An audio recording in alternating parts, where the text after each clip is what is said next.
Nice. Alright, that's good. Anyways. Otto. Suru. Kana. Copy that.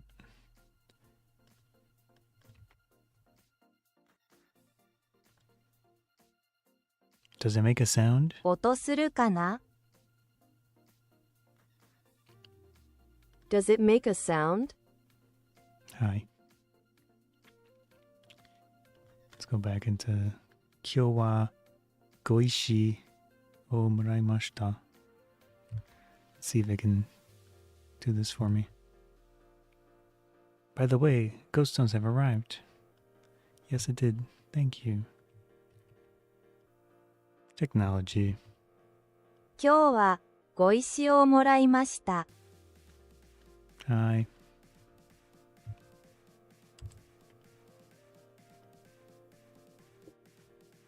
Come on. 今日はご石をもらいました。Received my ghost stones today. As you can see. Oh, shoot, I still got Pretty nice. They weren't too expensive. Japanese mode. Disengage.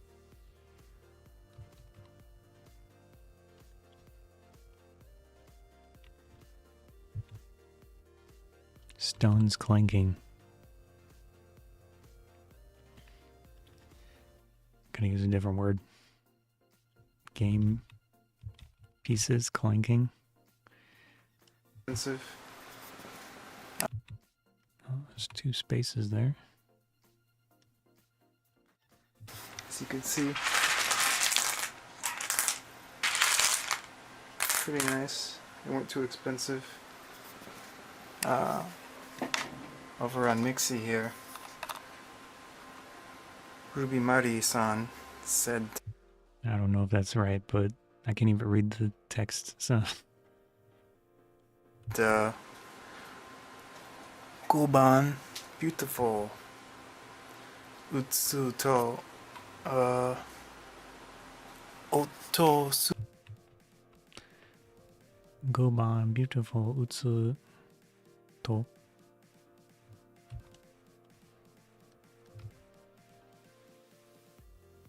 Govian bear is not a fighter, but 5番ビューティフル。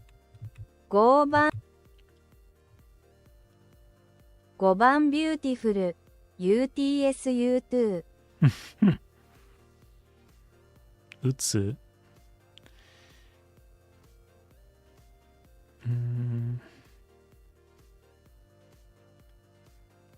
Is this Goban?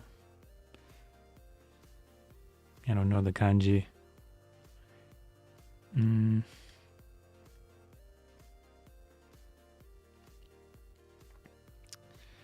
Goban.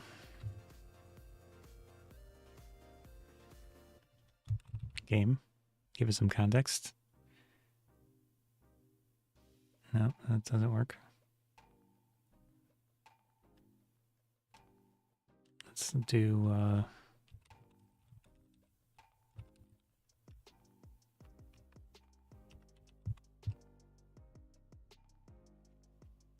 here we go.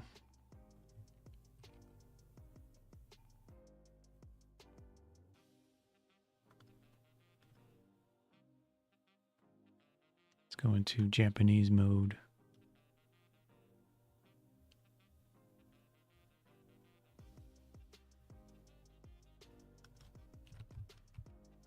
Japon. So it's ego.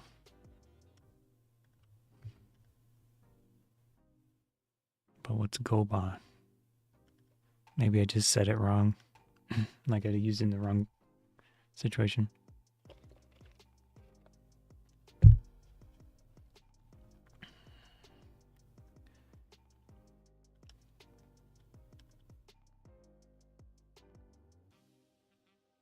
I wish I had that pop-up thing that I used to use You could mouse over stuff and it translates. Probably still exists, but don't have it installed.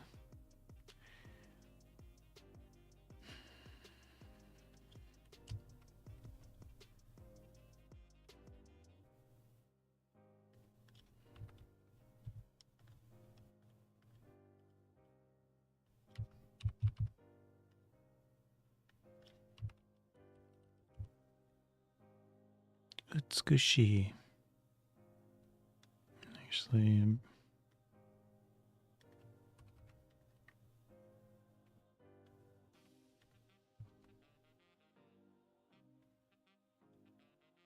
I don't know what utsuto.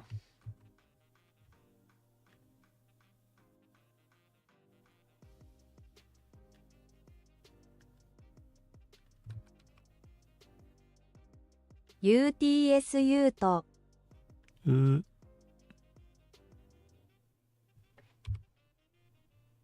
有数と Nani?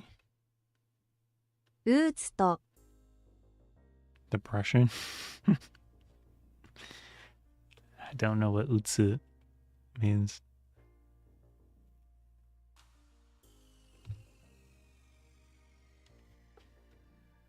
Maybe it's utsu 薄と thin.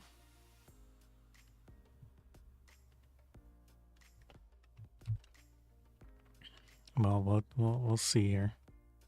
Okay, it didn't copy.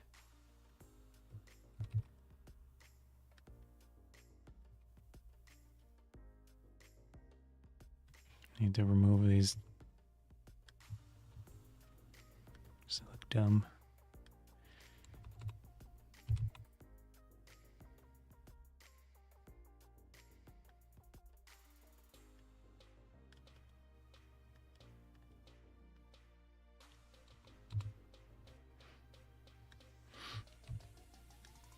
So be this.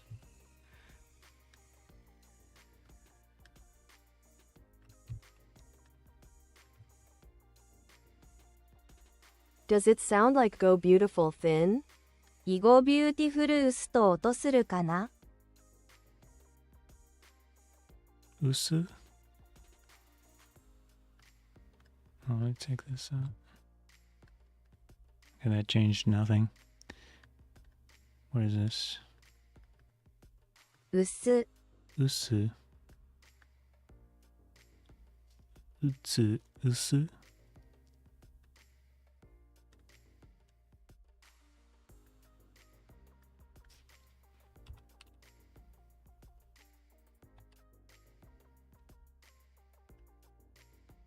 Utu?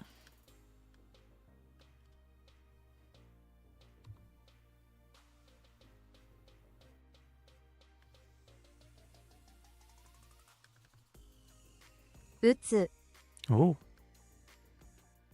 Does it make the sound when you go play beautiful? Utsu. Well, I think I might have gotten it.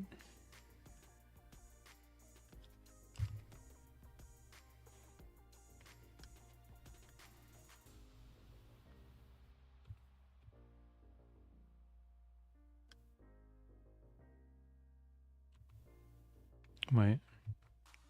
Otosuru. Yeah, that's right.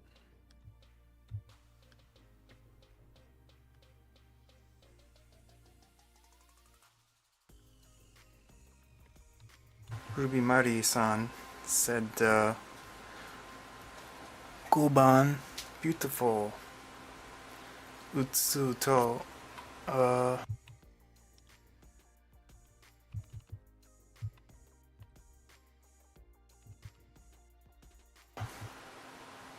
oto suru kana? Let's see how they sound.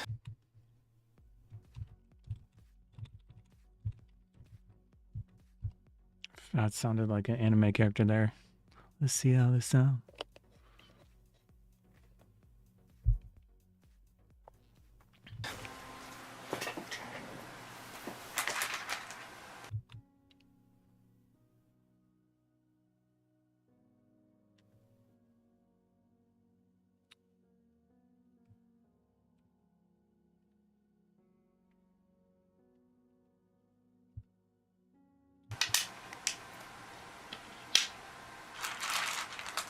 I don't really know what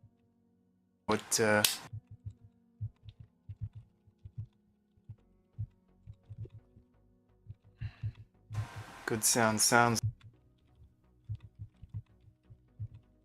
like, but it's not too bad.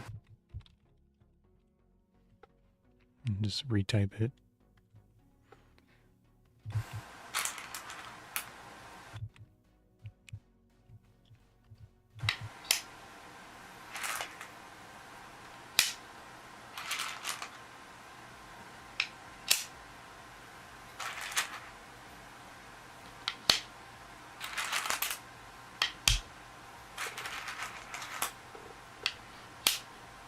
Blank. Well, that was a real one. Whoops.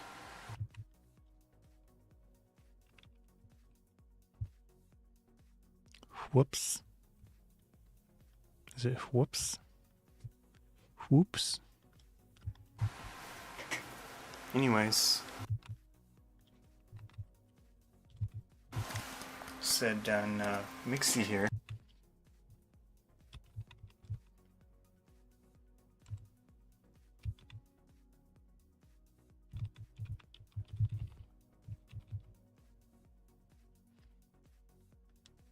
I keep using ellipses so much. Taboon.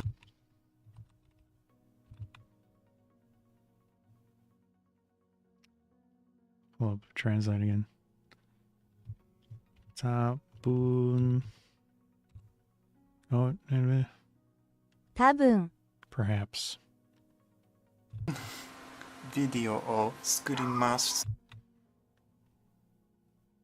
This. Okay, no. Brother.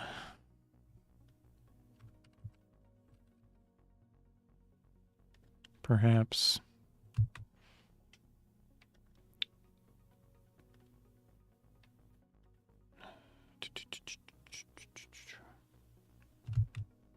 Why is it not? There we go. Bide o sukurimasu.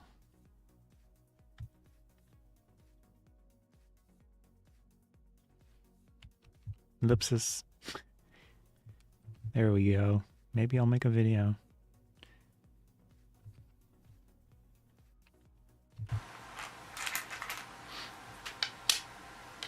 Whoops. Anyways, said on Mixie here. Put that back in there. 多分ビデオを作ります。And I just made one.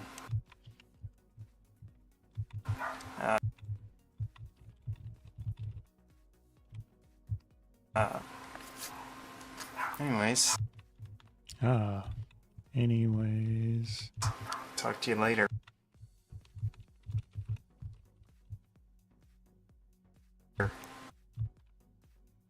Nice. Let me save that because that took me way too long, just in case. Oh, I think I'm good. I wonder if I can do mixed language. I guess it doesn't matter. It's mostly English, kind of, sort of. Maybe like half English and Japanese-esque kind of Japanese. But low quality for me, so. This is the game. It's fun. I was never especially good at it. And the people I used to play with, I haven't played with him in years and years.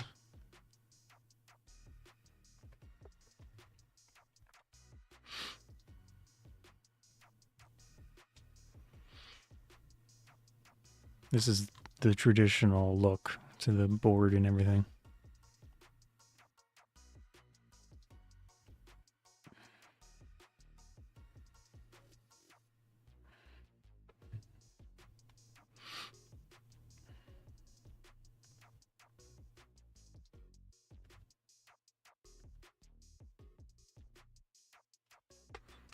I think what I could do is just paste the. I'll leave it in here in the description as well.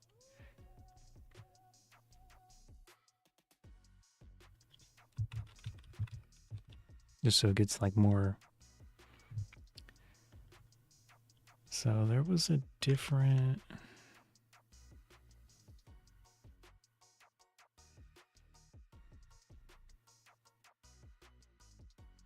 548 BCE.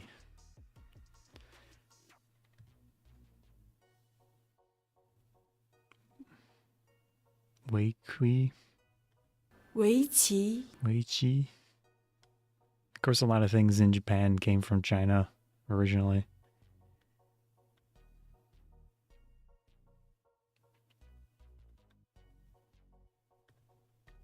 China is definitely the source of a lot of that stuff.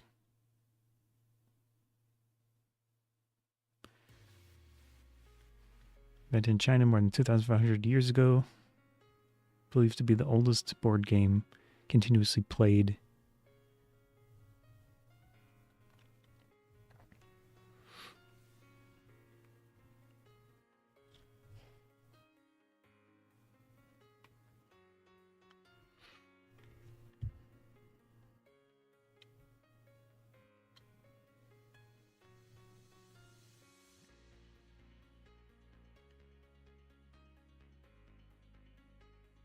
Yeah, I do like Go more than chess. I was never good at chess either. But I think Go is a more interesting game, even though it's more simple. At face value.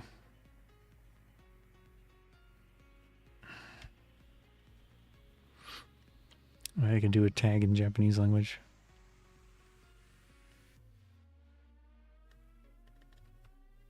There we go. Save.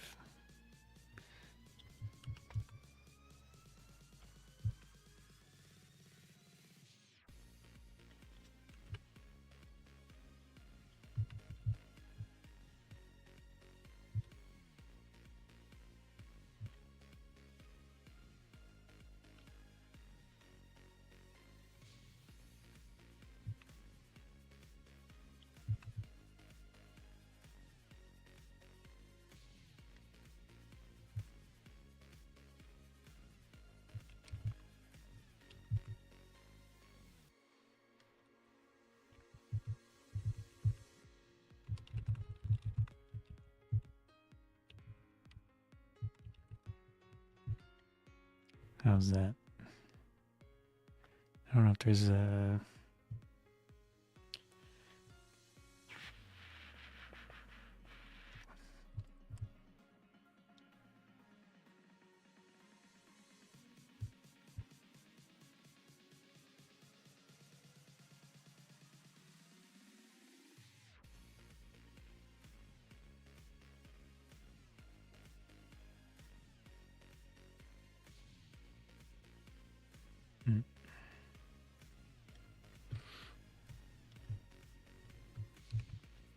Let's put this in here.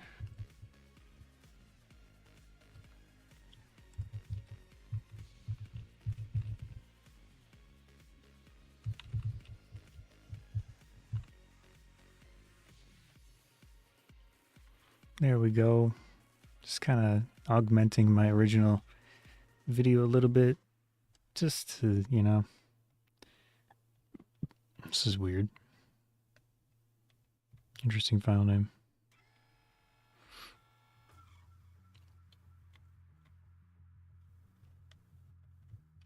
Just to, I mean, I don't know. Just because. It's the OG. I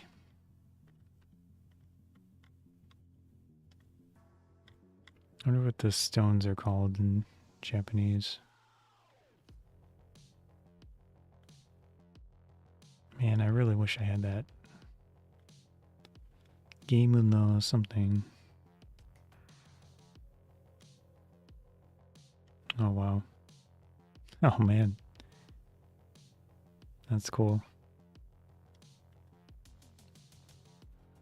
Alright. It's this. close the translation thing?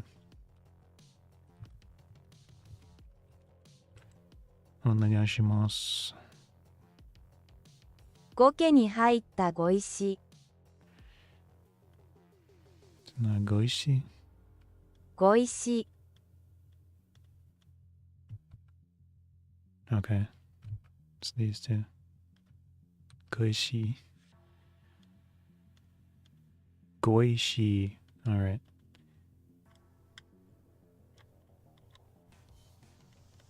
Goishi.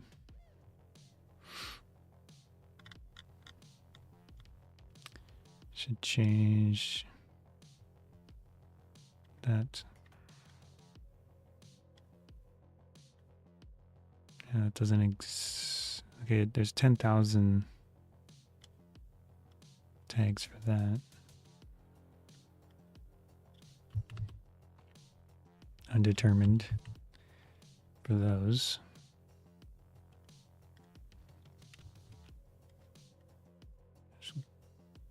It was Guishi. So, I mean, that's the main focus of the video is the stones. Look for ghost stones from Yellow Mountain Imports on Amazon here. Yes, please use my affiliate links. Nice.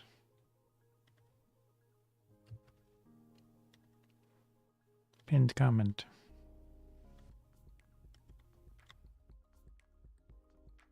Oh, this was my old username. It meant man of zero conquests. That was the goal. How do you draw the grids 15 years ago? How strong are you? I mean, is this looks nice, not traditional but nice. Palisander board. I don't know, it was just a piece of like laminated wood or something, and then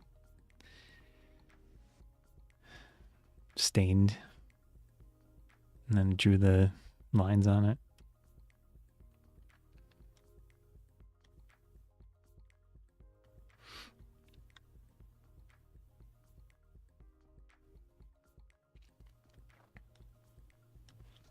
Tell me about this video.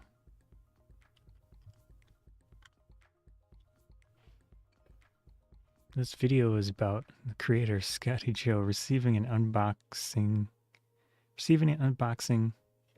new ghost stones. Comments on their quality and affordability. Also demonstrates the sound of the stones. Yeah, that's pretty reasonable synopsis.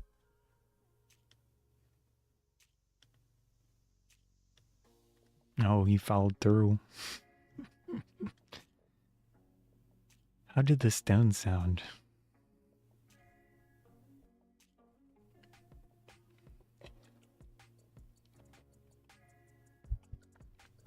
What the hell is this suggestion? Bernie? Is that Bernie Sanders? The stones make a clanking sound placed on the board. The creator notes that he doesn't know what a good sound for ghost stones is, but the sound isn't too bad. That's nice. Maybe I should change my thing to say clanking sound, but oh well.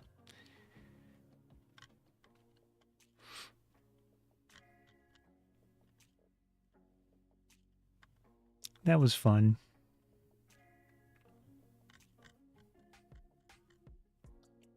I don't know, should I link this somewhere?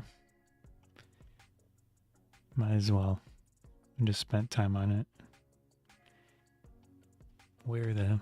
Wait.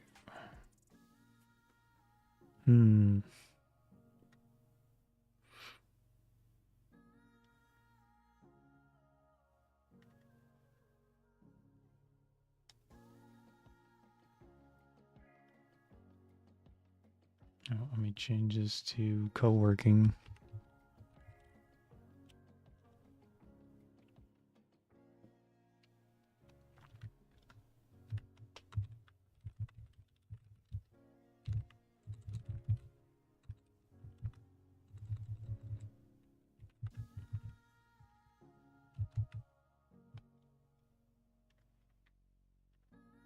There we go. Let's pull up.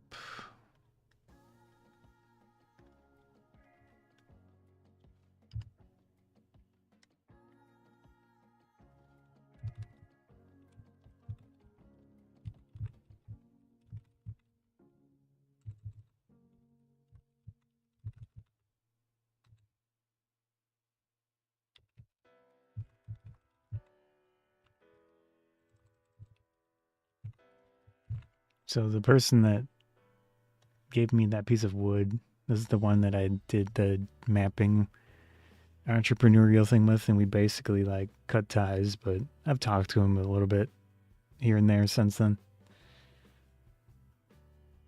I won't hold any negativity towards him.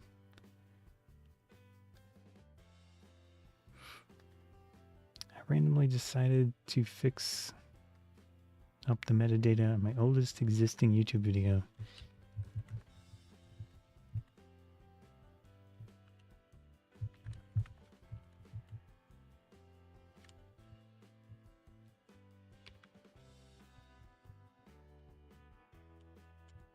Goishi.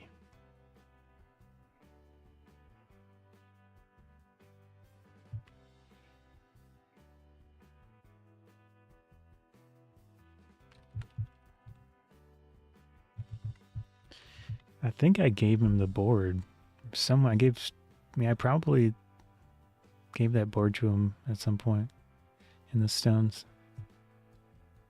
Or someone else. Or maybe I donated them. Honestly, don't remember. It's long gone at this point.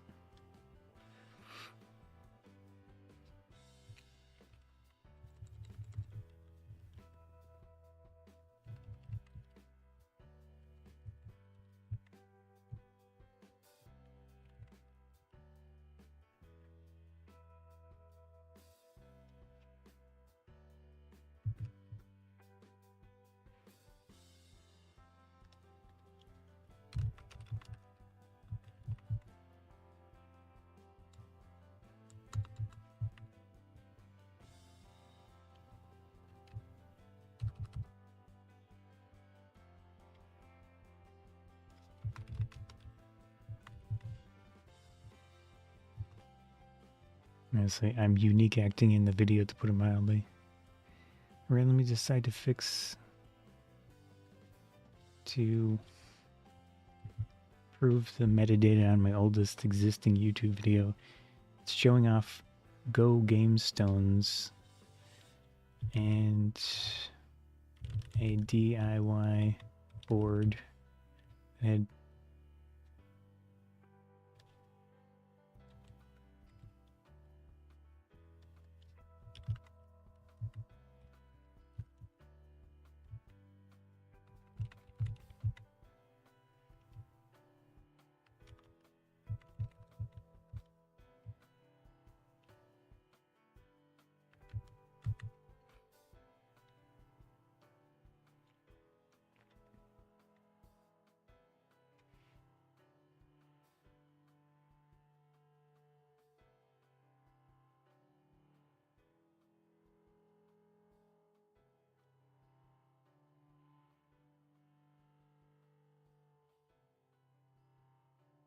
actually, how's this pronounced? Maybe I'll change the title. Oh, it's Ghost Stones. Oh, this one. 囲碁 That's just ego. 囲碁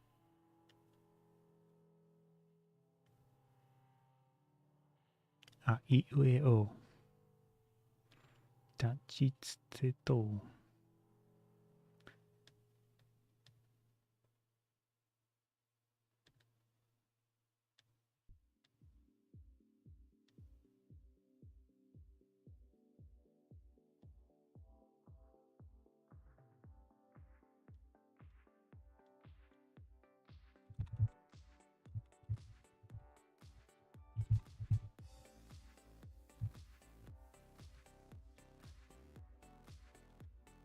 All right.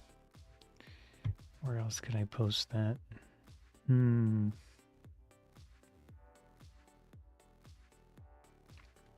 It's probably good.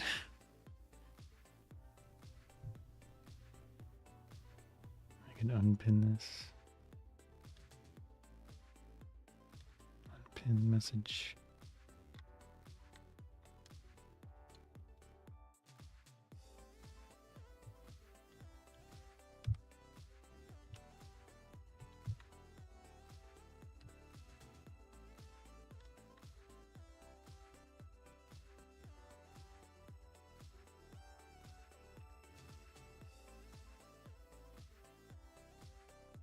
All right.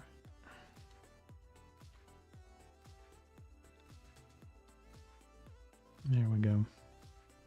Put it in here too. Okay, that's too big for YouTube. What the heck?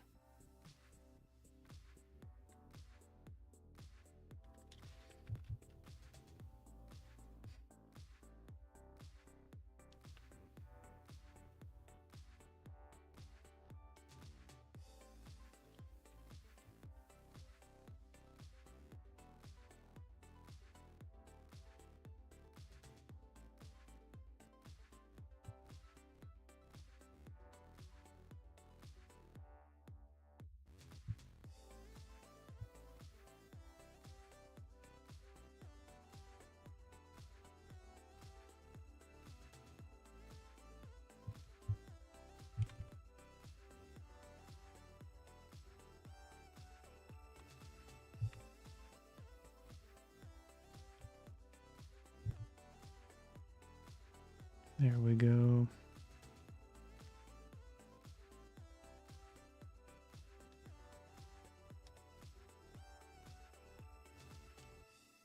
Oh, that makes it impossible to read. Oh, wait. Undo. Oh, there we go. Man, I need some solution for chat window stuff or like something.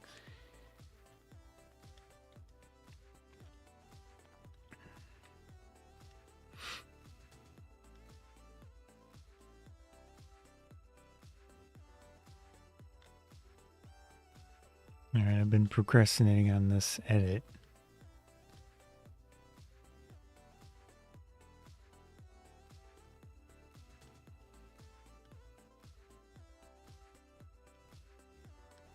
What time is it? 5 something?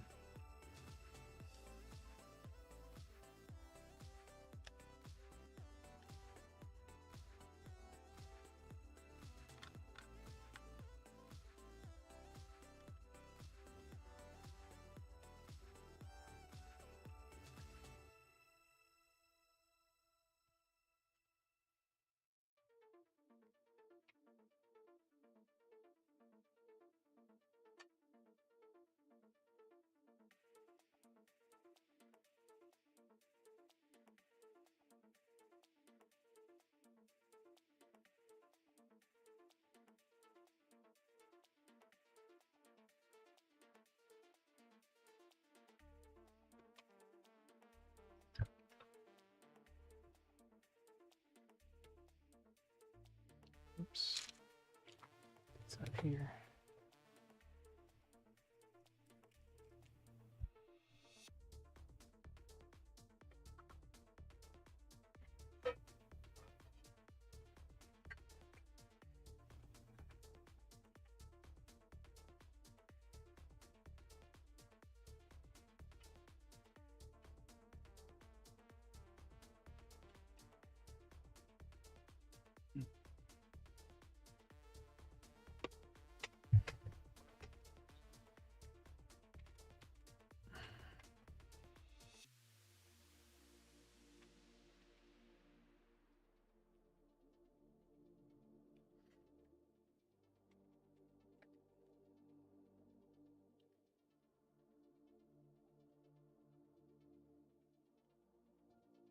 Sigma 60mm lens does not have a gasket on the back mount area. They specifically take note of that compared to the other versions of this lens for different mounts. I don't understand why they weren't able to do that, but maybe.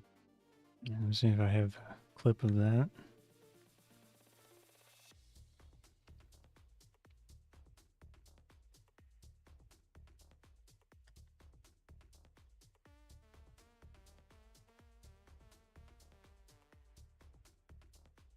It's a very short clip.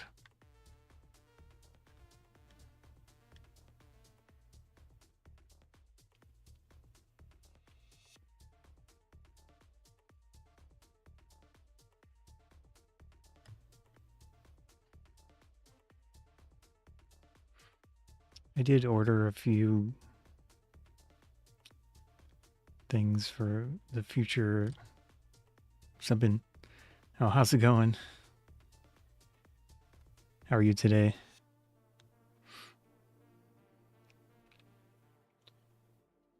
Been using the, was it a 50D?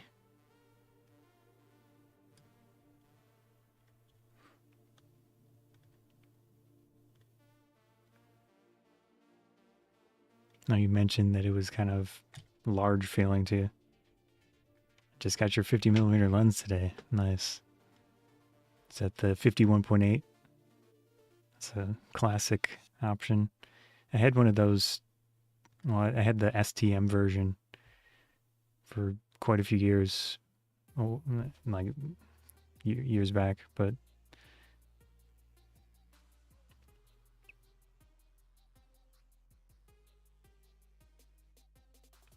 I just noticed the Vulcan. Oh, this thing. Yeah, I learned to do this when I was a kid.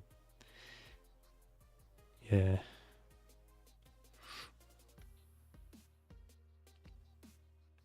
That specific picture is from one of my old videos that I was doing a testing panel lights, I think it was. But yeah, I'd kind of learned how to do that a long time ago. I was big into Star Trek Next Generation. Yeah. Next Generation, I'm old enough that that was my childhood Star Trek Next Generation. I did see some of the original back then, Voyager. Yeah, I like Voyager as well. Voyager was a little bit after. I mean, they kind of hit the same. I think they did some cameos between the two occasionally towards the end, especially with Deep Space Nine. They did a bunch of cameos with Next Generation and DS9. You could never get into DS9. It was different, very different. I did watch most of it, I think, at the time. I can kind of agree with you. It took me a lot, it took a lot to enjoy it compared to the other ones. Though it was more of a continuous story, right? Enterprise was the one that I didn't get super into. I do remember watching a fair amount of Enterprise. But at the time, it was at least for me, at the time, it was hard to get access to that. I think they were showing it on a channel in the United States called UPN or something, and it was difficult to get. Yeah, slightly watered down TNG. Yeah, true. Let's see. I haven't seen any of the more recent stuff, like Picard. I wanted to see it, but I didn't want to pay for whatever their online service is called. I can't even remember. Is it Peacock or something in the United States? Only thing you're saying, only thing I find weird are the Vulcans are more advanced. Oh, in Enterprise? Yeah, they were always. I think the Earth and such were kind of like a later one. And I think the Vulcans, wasn't that in Enterprise when they did the warp tests, right? And then the Vulcans showed up right after that? Oh, you use Netflix? Okay. Yeah, that makes sense.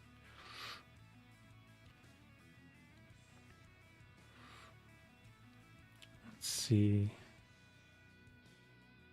Said maybe it was in one of the movies actually where they showed the first contact of the. I'm pretty sure it was Vulcans with Earthlings. When that whatever the guy's name, he did the first warp test, successful. Star.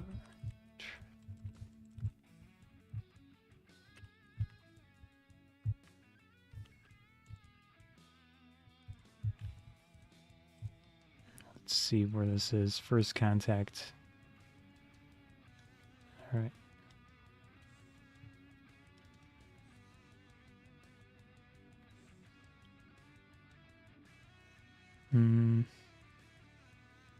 Oh, was that in the movie?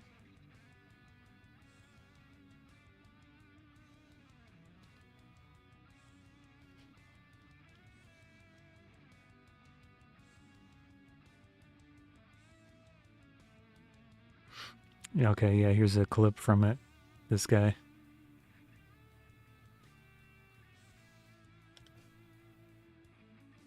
His first contact, human contact, was used to specifically refer to the official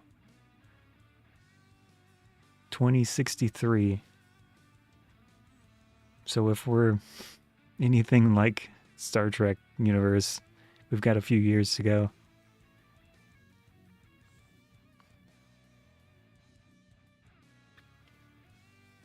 When a Vulcan survey ship had detected the warp signature of the Phoenix, so this was their original warp ship in Star Trek. Yeah, they have that classic look to the nacelles.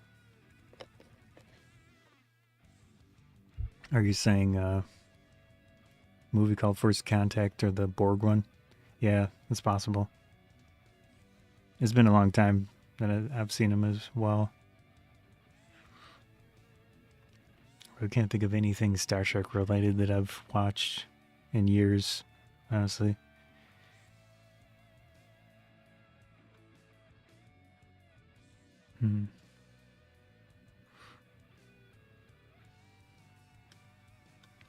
It's cool. I like Star Wars too, but I feel like I've been more of a Star Trek fan over the years than Star Wars.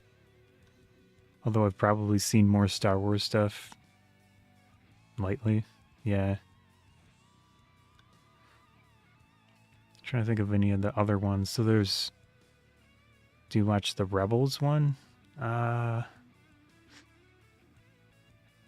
Probably not. I remember watching. It was like a side story before the latest continuation ones. The Thrawn. No. I haven't watched much videos in a long time. I usually just like watch anime a little bit and then a lot of YouTube and stuff these days. But it was, geez, what was it called? Star. Whoops.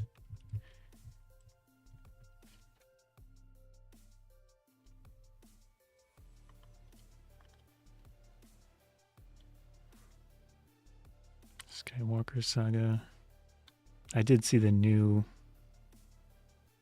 ones. Clone Wars. Was it Rogue? I might have seen the Rogue one.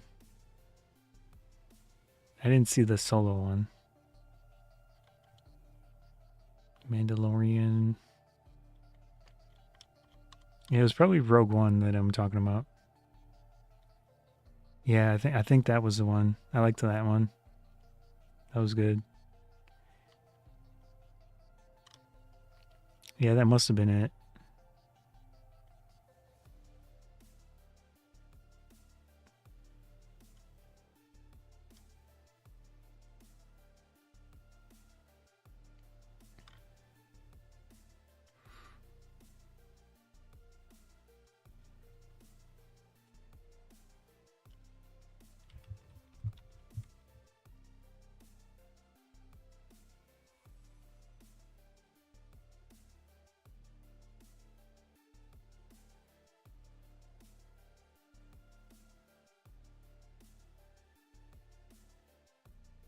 Yeah, remember this guy and him.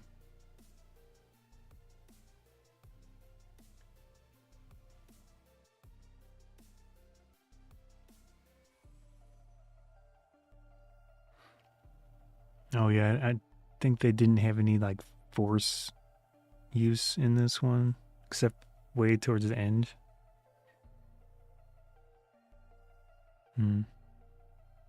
Yeah, it's kind of the extent of what I remember. The thing I didn't like specifically was how they treated Skywalker. What's his name?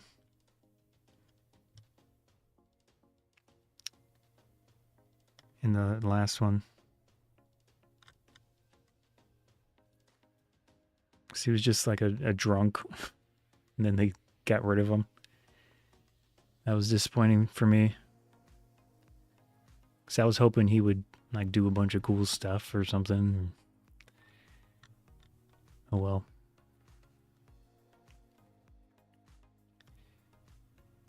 Yeah. Luke, right. Yeah. That's just my personal hope going into it, is that I thought he would have a really big part and he would do a lot of awesome stuff, but they just made him a joke. Because they wanted to push, in my opinion, they wanted to push all of the new characters. So they got basically like discarded the old ones, which was so odd to me. Oh well. And then they did that classic Force Ghost thing. Like they did to Yoda. Yeah. Right. Guy who saved the galaxy dies in a house fire. Yeah. Oh well. I am curious to see what they could even do coming up. I would assume they're still planning stuff and gonna make a bunch of stuff, but you know, Disney's definitely not gonna let it sit. I couldn't see them doing that. Oh yeah, this is an old video that I did a photo shoot for back in 2022. So I just had a GoPro and I went out and took some photos. So this is a Canon EOS M6 Mark II with a Sigma 16mm f1.4 lens. It was a nice little combo.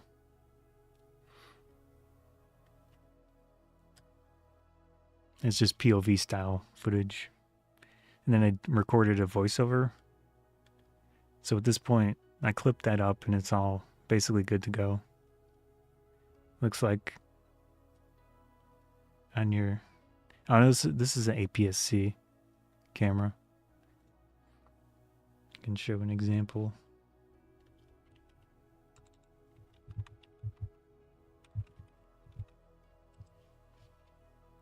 So this is actually a mirrorless APS-C EFM mount, which is discontinued. So that's what it looks like. So you can see the Canon EFM. This is kind of the reason that I stopped Specialist in a way. It's similar. EFS is the DSLR APS-C kind of version of EF. So there's EFS, which is what yours is, the 50D. And those two are pretty similar. There's just some quirks related to you can't put EFS lenses on EF cameras because most of them, maybe some third-party lenses, I think, are able to mount and not have issues.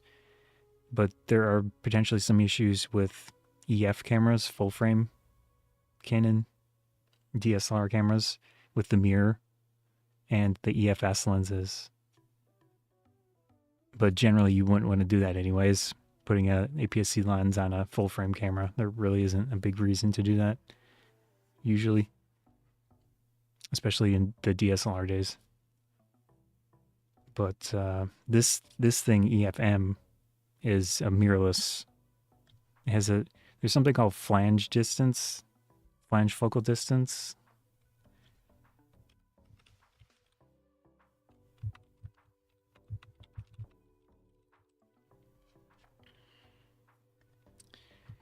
So this is the Wikipedia for flange focal distance. And if we look here, this up here, this is a DSLR camera. Oh, 50D was EF and EFS compatible. Yeah, it is. Because you have no issue putting full frame lenses on your camera. It's the opposite that is a potential issue. But there really isn't a big reason to do the opposite. So you can put full frame, you can put the APS-C lenses on yours, no issue. But then if someone wants to put the APS-C lens on the full frame EF camera, then there could be some problems. So this thing is called flange focal distance. This is where the sensor or film is back here. And then it needs to be a specific distance for it to work right with these lenses. But the mirrorless cameras, you can see it's much shorter. So all of the mirrorless designs have that shorter flange distance. This is why you can adapt this lens to this newer mirrorless mount, is because you've got more space to work with on these ones. So basically, imagine if this thing were an adapter, and then you take this lens up here and put it on here with the adapter, so you get the same distance for this lens for it to work right. Yeah, that's basically what the adapters do, is they space things out properly. That's how it works. So if we look into some of the, do I do photography full time? I make YouTube videos. I'm trying to make it work, but it's difficult to make it work. So I'm trying. Most of the photography that I do now is just taking photos at anime conventions, sci-fi conventions. Yeah. Let's see.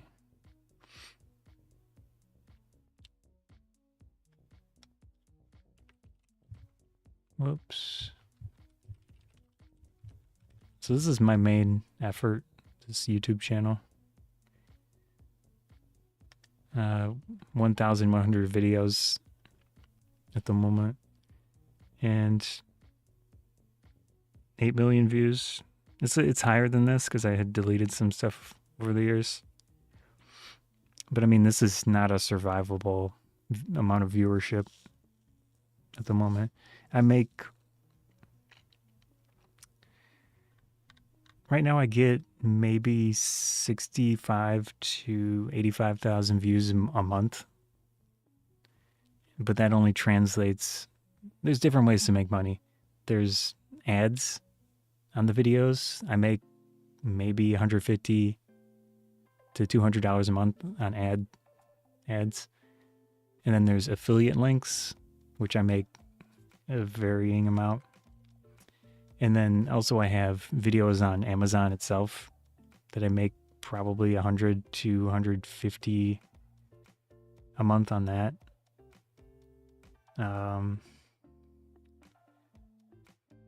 Higher than the 200 to 300 views.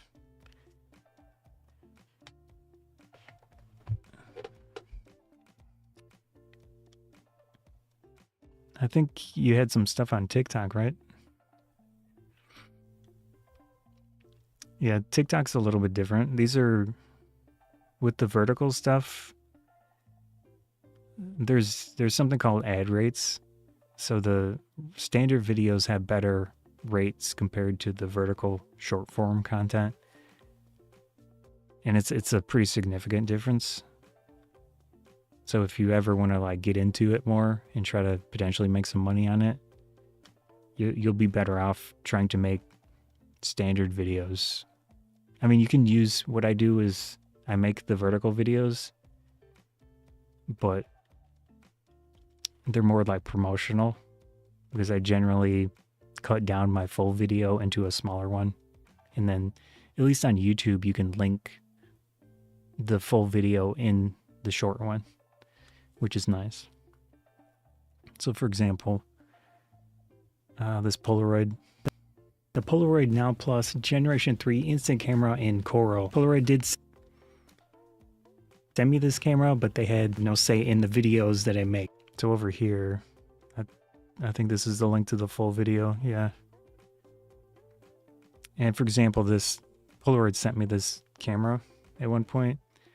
I didn't get any money from them, but they sent me the camera, which is free. But then there's some taxation stuff that I have to deal with too. So you're saying I need a laptop, and I'm thinking your phone is going to explode with all the editing. Yeah, that's possible. Because all the photos I take are edited on your phone. Yeah.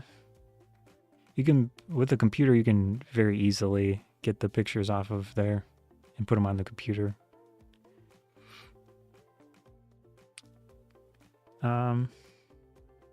Computers aren't super expensive. I like building computers from parts, but you could probably find a used pre-built if you wanted to go super cheap.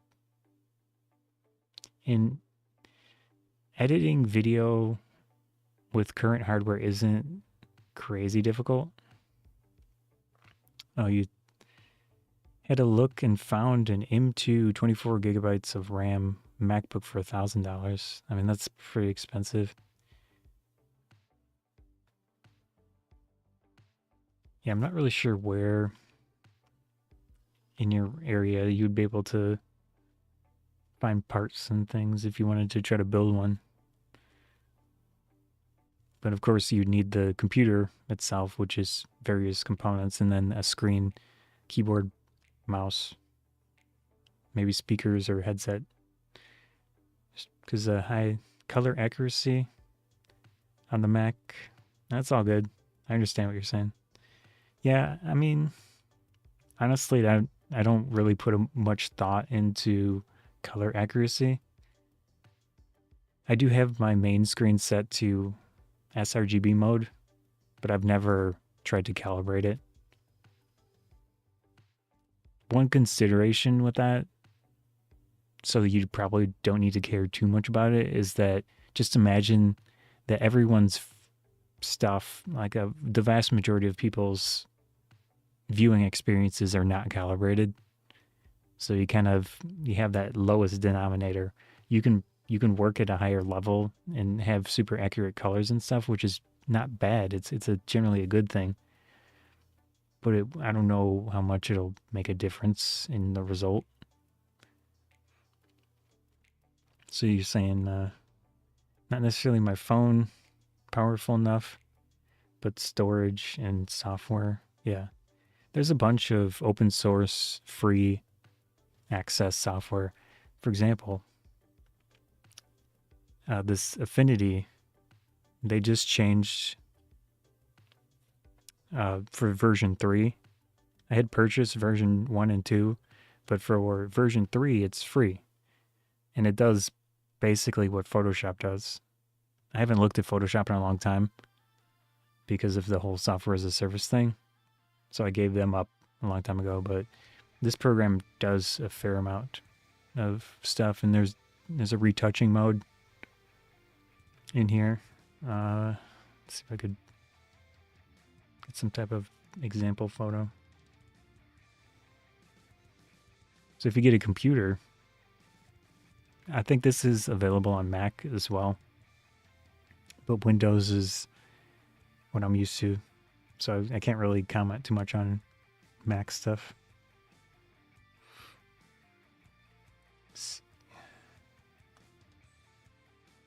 Pull an example here.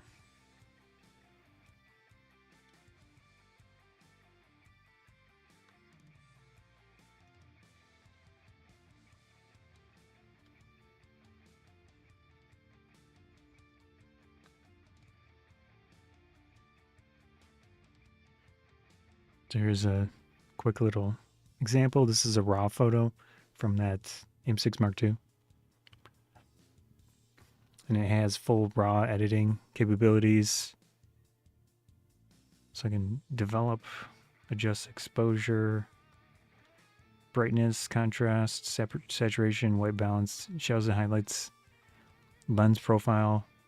So if I look in here, it has, well, that's the wrong lens. Let me see if the 16 is in here. Yeah, so here's the correct lens. So that applied the lens profile. Can further adjust things. Defringe, vignette. Go into details and adjust noise reduction and things like that.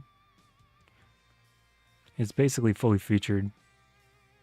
And like I said, it's free. So you're saying, how do I store my photos? This year alone, you've taken 300 gigabytes. Yeah, hard drives. I have a bunch of arrays of hard drives, but I definitely haven't taken 300 gigabytes of photos. Well, maybe. I haven't tried to calculate it. Most of my storage is video. It takes a lot. I think I'm up to 22 terabytes. 22, 23. So I'm running out of storage, and it's expensive. So, I mean, it's going to cost a lot, probably. Hard drives, probably 300. I don't know. 200 pounds, probably. You could get a decent-sized hard drive. But generally, you want to back up. I have more than one backup. So, you're saying you have a 400 gigabyte on OneDrive. Yeah.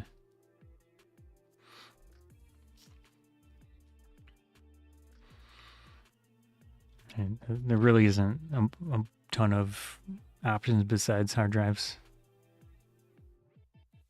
Stop shooting RAW on your phone because it eats up 200 megabytes. Oh, 200 megapixel RAW. Yeah, that's 600 megabytes for a single photo. Yeah, that's definitely a bit much. And especially the sensor in a phone is only so big, so you're probably just getting a bunch of data that's not super useful in reality. You could probably just downsize those.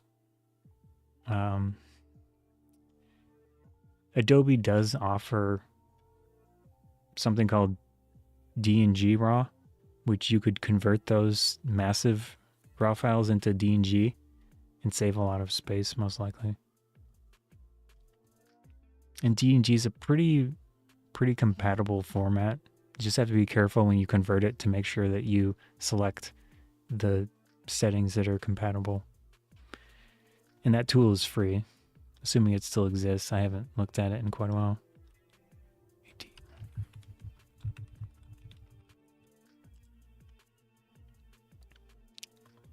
Let's see. Yeah, it looks like it still exists. But of course you need a computer of some sort to do that. Yeah, that's basically what it looks like. I'd just be careful with these settings here because you want to select like high compatibility. Otherwise, you'll be stuck with Adobe's garbage. But programs like this, like the other one that I use, which is called ACDC, they do open DNGs usually. Let's see. So anyways, this program is called Affinity. It's so annoying. Yeah. This program's called Affinity. It's free at this point. I think it's a nice option for Photoshop-like software.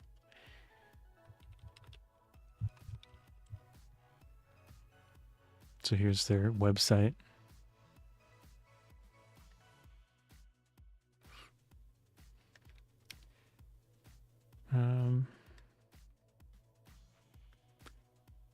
Whoops. Let's skip that. You have to make an account and stuff. But it's free. Let's see, for example, PC part picker. There we go. So there's a UK one. I don't know, you could probably get away with a pretty low-end or moderately low-end CPU and such. It's like a 7000 series AMD would be more than sufficient. This has 8 cores.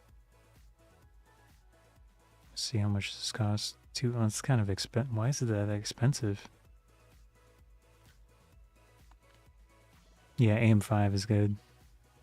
I'm using a 9900X. Oh, so you do have a computer?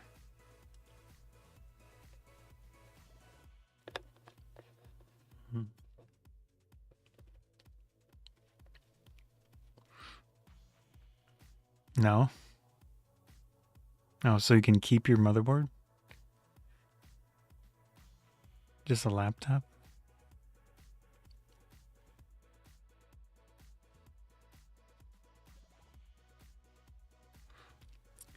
Yeah, AM5 should exist for quite a while. I think that's probably what you meant. So at least for a few more generations. Yeah, change the motherboard, right? Yeah. I don't know what their commitment is for the specific one, but AM4 lasted. It still exists, but it lasted for a long time. Like quite a few generations of CPU. So the one that I have now it was many years that I stuck on an older computer. Just upgraded to the 9900X a while back. So this is 12 core, 24 thread. That's a bit much though. Let's see. 180.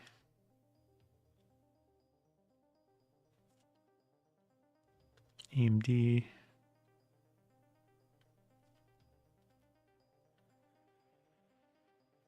Is it Zen 5? Oh, here we go, AM5. You're saying, because your friend didn't listen to anyone, decided to get a mid-range AM4 instead of lower-end AM5. Now he wants to upgrade his CPU, but yeah, he has to upgrade the motherboard and RAM to DDR5. Yeah, it's true.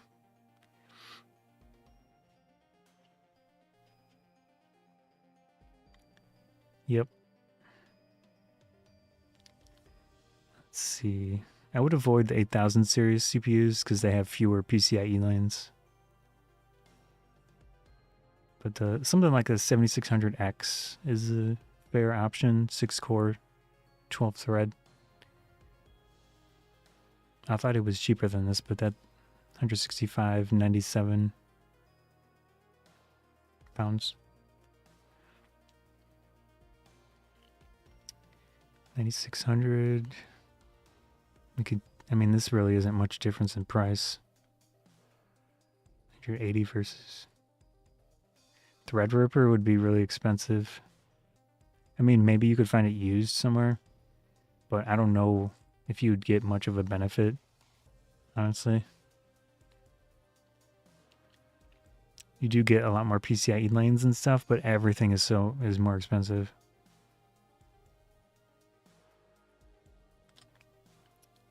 Yeah, I'm not sure.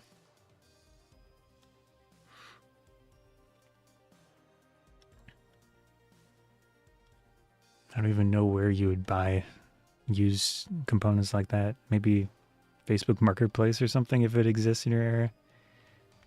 But something like Threadripper would probably be pretty rare. Maybe eBay or some random company. Yeah, Overkill. I think so. Some random like company that is business related and then resells old business equipment probably would be the best option to find something like that. I'm not sure. Let's see, 180, 60. Something like this. Or maybe this one. That's kind of expensive. It's a 6-core. I don't know what the F version stands for. That might be without the integrated graphics.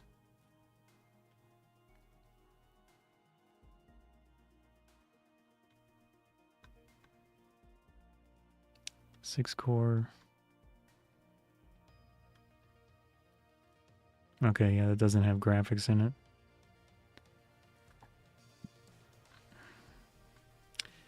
The integrated graphics are nice for troubleshooting, so it's probably not a great idea to get those. 7600, 160, 99. 6 cores is quite low, but I mean,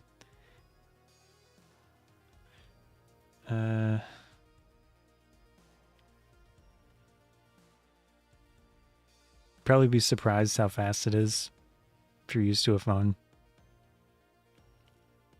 Base clock was 3.7. Yeah. I actually have my CPU downclocked because I don't like noise and heat, and it's fine. So I'm running it at a TDP of 65 watts instead of 120 that it's defaulted at. Or maybe it's 90.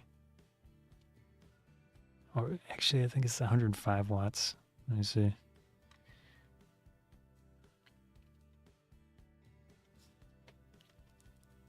Yeah, so here's the CPU that I have. Okay, it says TDP of 120. I thought it was lower than that. Thinking 8 cores.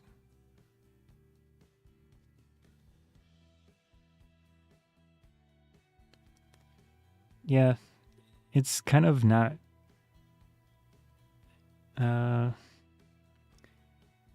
If you're maybe comparing a laptop or a desktop or a phone in a desktop, the thing is with the desktop, it's not limited by thermals and such. So generally the laptops are going to be slower for whatever spec that it says that it has. And phones are just totally in a different realm. They're not even the same. They're ARM based usually, which is totally different than x86 CPUs and stuff. Although I would say the Apple things that they've figured out ways to make them very quick for multimedia.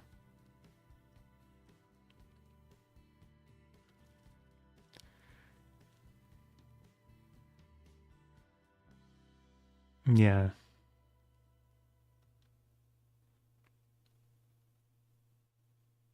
So here's a AMD Epic 4000. Yeah, I don't even know all the Threadripper and Epic things. I don't know like how those work or what you need for those. because they're so out of my realm of computer stuff.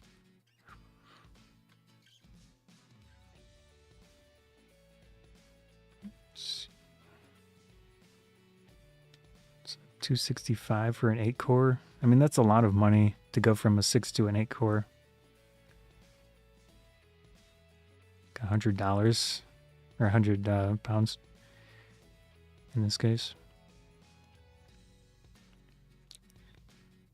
This one is 225. These prices might not be right either. It's probably just some calculated number. I don't know. I feel like for a budget build, 6 cores is fine. I'd probably go with this one. And then I personally like standard, just not water cooled, because it's more reliable.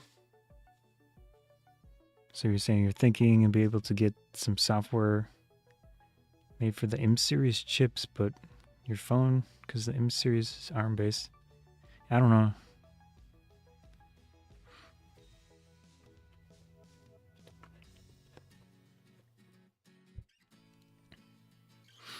Do not have AO phones, yeah.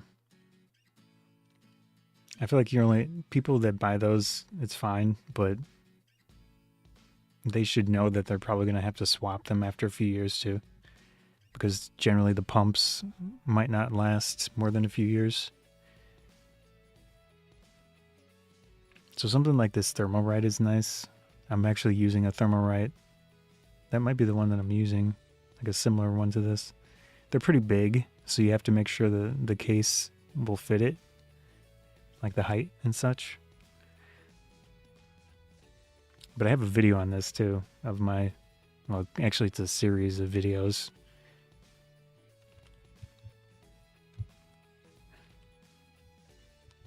So here's another YouTube channel of mine. See if I... It was basically kind of a series. I don't think I did one video for the whole process. Let's go into the playlist.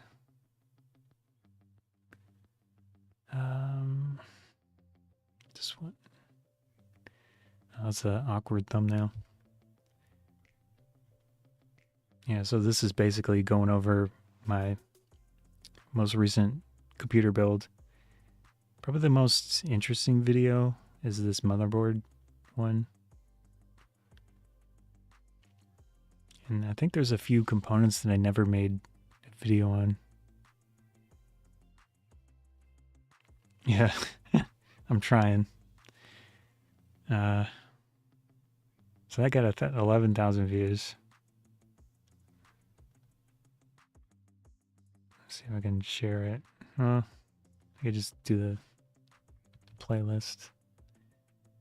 Oops. There's that. So this is a X670E motherboard. Oh. It's all good. The X670E is kind of a good compromise currently. Oh, see ya. Yeah, it's all good. I'll just talk to myself. Anyways, I think that's a good compromise chipset right now, because there's the X870E, and the E version has a bunch of additional features compared to the regular ones. And there isn't a bunch of stuff that gets lost between the 670 and the 870 or 860 or whatever the heck it is, E version. So that's why I went with the cheaper one. I have a video on the RAM, video on fans, the case, which probably wasn't the best option by far, but it works. It was super, super cheap. Yeah. But like I said, I'm probably missing a few components in my build series here.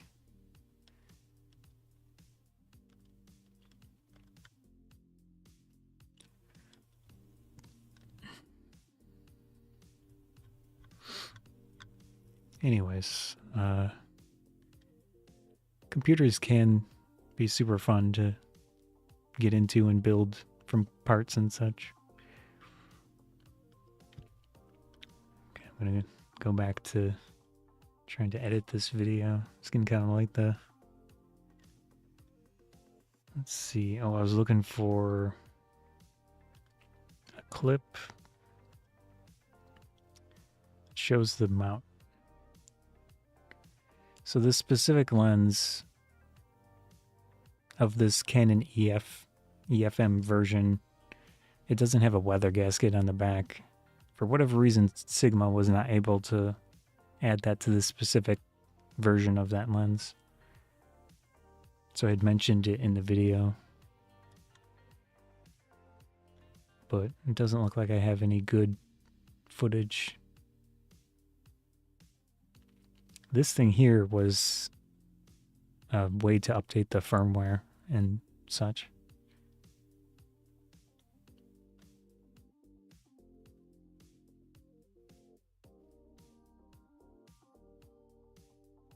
Maybe I could just do that.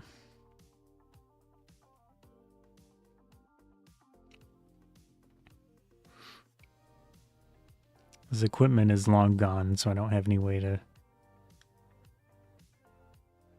get what I need here. Besides just using what I've got.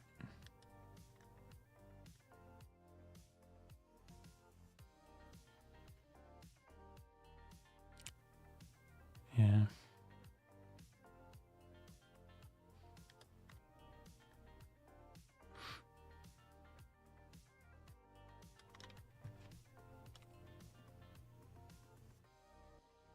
That's kind of close.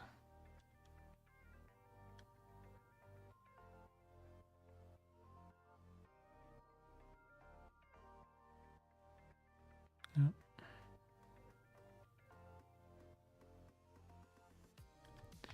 Take this. It's probably good enough. And why they weren't able to do that, but maybe it was just a physical limitation of this combination. So if you do care...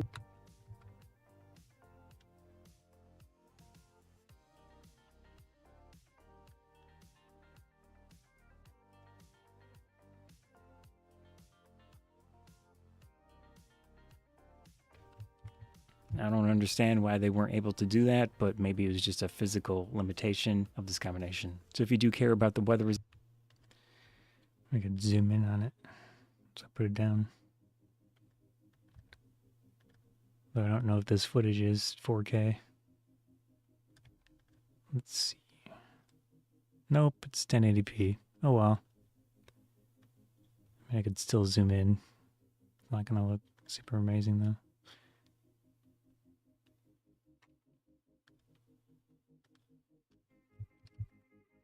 So if you do care about the weather resistant gasket and you're on EFM, sadly, it does not have that. For quite a few of the photo opportunities on this photo walk, I did take pictures at different apertures, so I'll go through those a little bit so you can see. Didn't do a ton at f1.4. Okay,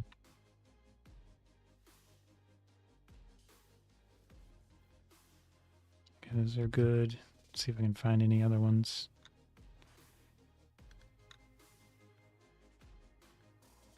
Those look the same.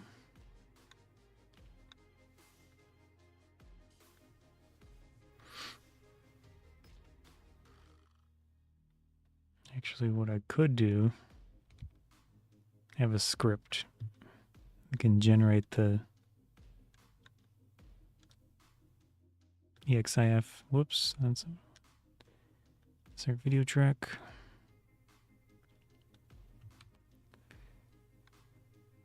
Make sure these are, okay, that's not.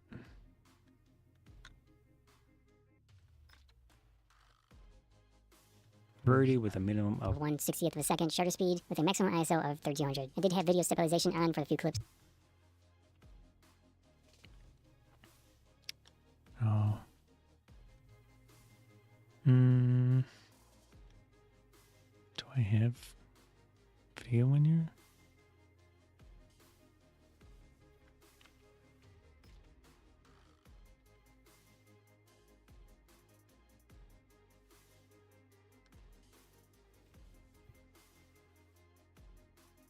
Alright, I do.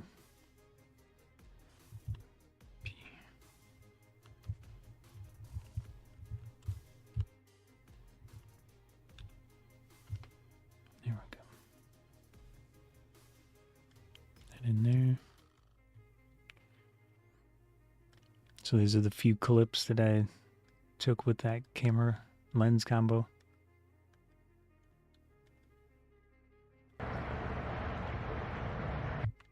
This might be a nice little change of that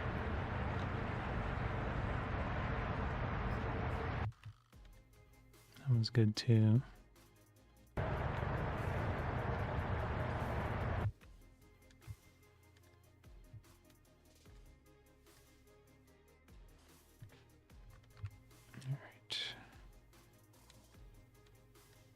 Probably join these two so they're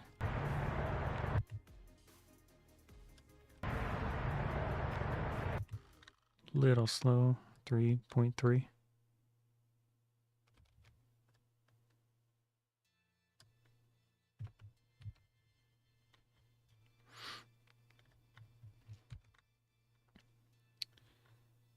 I did have video stabilization on for the few clips that I recorded. This camera does not have sensor-based stabilization, so it's a digital crop in video mode. I didn't do much processing to the photo.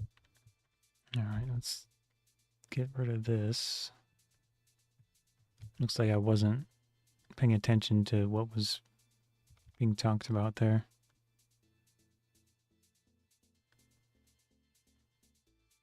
Put that back there.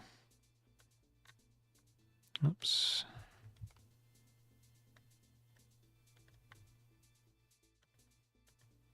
This photo walk, I was using Aperture priority with a minimum of 1/60th of a second, shutter speed with a maximum ISO of 3200. I did have video stabilization. right here.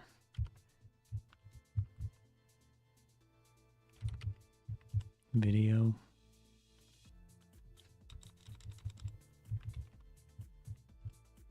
There we go.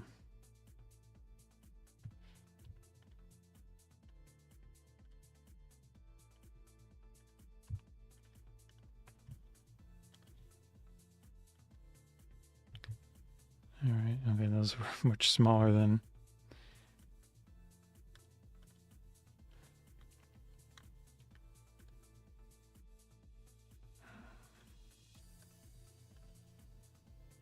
might be able to increase the size of those. And there's this one. Ooh, that's not great. Ooh. Okay, that's not really usable. Oh well. This one, maybe.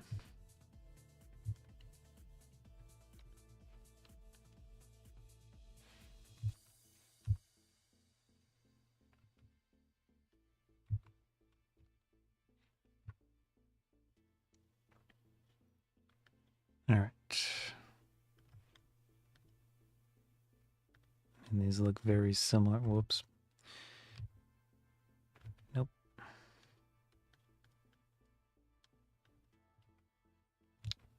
Bro.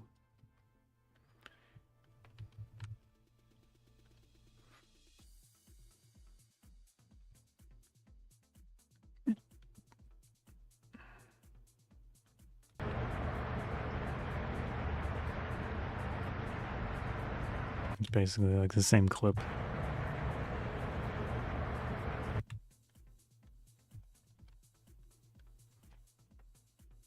Ah, man.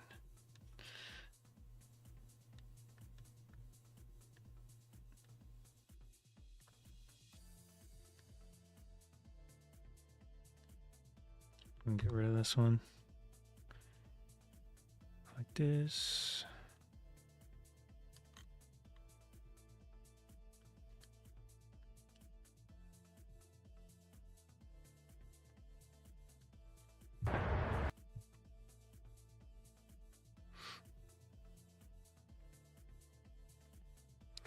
Just gonna ungroup that.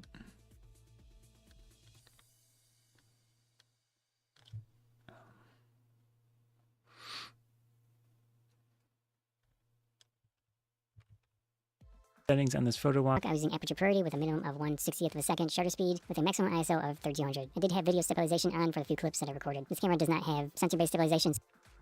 Can actually extend this one because I don't care about the audio. Let's do the full clip. And then this one, if I ungroup and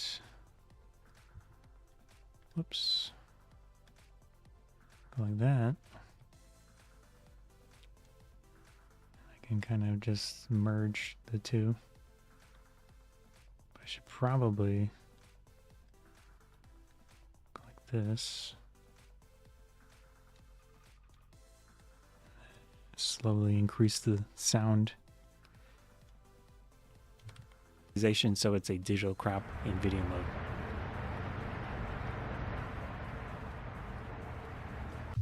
All right. See if I have any. Well, I might as well use the entire clip there. Most of it. There we go.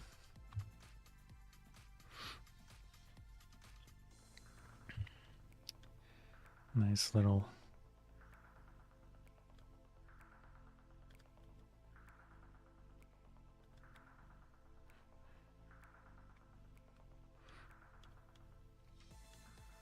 just overlap it a little bit.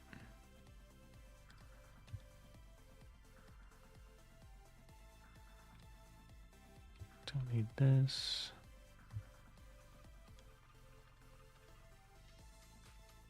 All right. That should be good. For the settings on this photo walk, I was using aperture priority with a minimum of 1/60th of a second, shutter speed with a maximum. Probably don't really need this.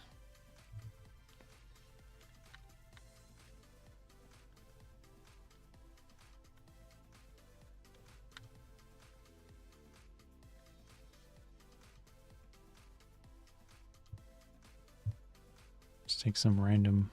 I could use this to. Does that look better?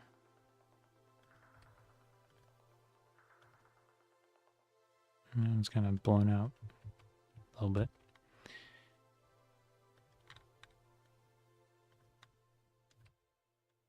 Oh, look at that. All right.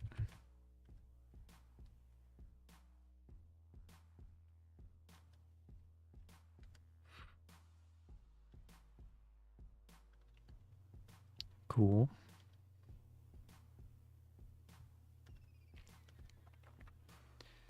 So there's that.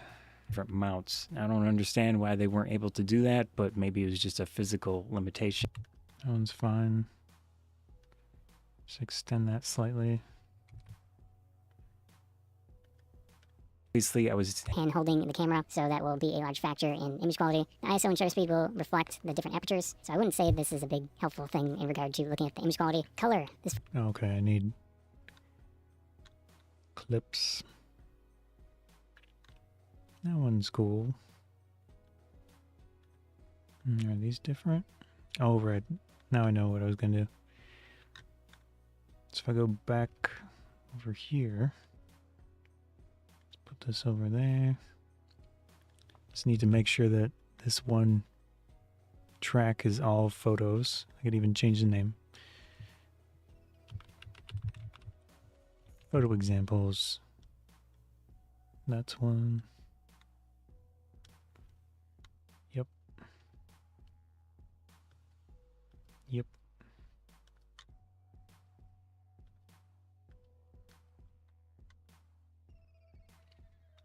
I'm going to add a video track, shrink this down, and then select these and go into Tools, Scripting, Run Script. This is scripts that I've made in C# Visual Studio.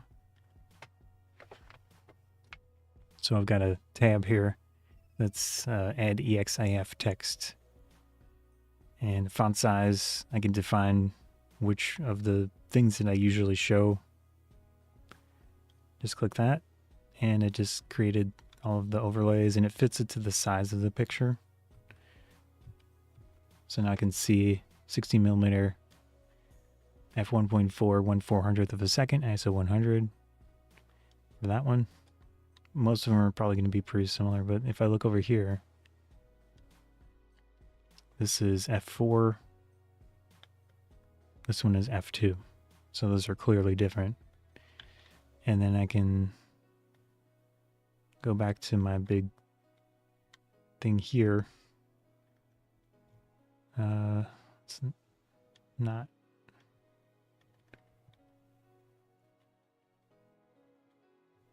So all of these should be photos.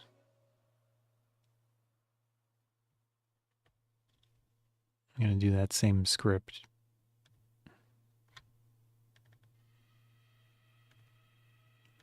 It's pretty quick.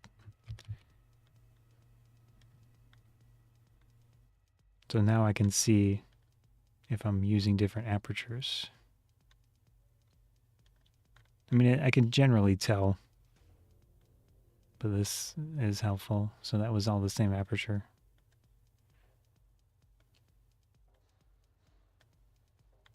Oops. F4, yeah. So the same aperture.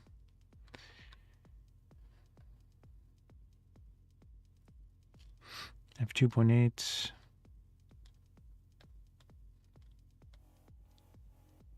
Okay, so these are different. Slightly.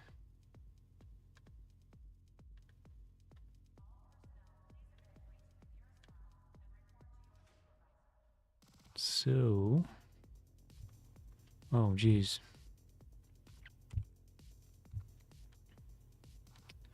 Let's see how these two work. What's going on? Oh, there we go. So this one and this one, yeah, those are good. This will work.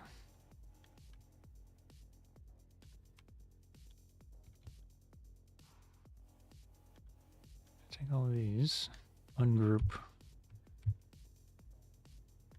Let's get rid of those. Whoops. Oh, I keep doing that. I grouped them a while back because I didn't want them to shift. That's kind of messing me up. So that would go into here. Yes. Oops. Didn't need that. I need to just delete this track that I just made. All right. So now I have two more examples. Let's fix the little quirks. I could even leave my face in there. Little difference between them. Obviously, I was hand holding the camera, so that will be a large factor In image quality, the ISO and shutter speed will reflect the different apertures, so I wouldn't say this is a big helpful thing in regard to looking at the image quality. Color. This photo walk was in late October. I think it worked out well. There's still a lot of color at the time. I enjoy this time of year for that. I think it's great for outdoor photography. Obviously, depending on your region, you know, I'm in northern Illinois, so get that nice benefit of beautiful oranges and other colors from the leaves. Combine that with the rainy atmosphere, I think it worked out well. Considering this camera has an APS-C size sensor, 16mm lens. All right.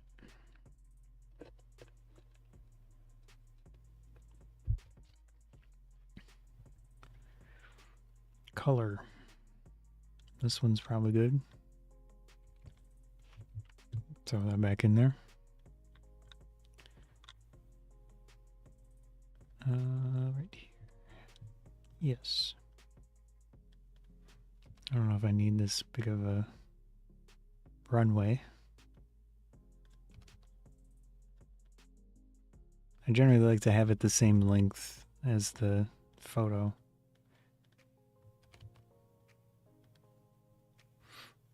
And the GoPro footage is more popping than the picture.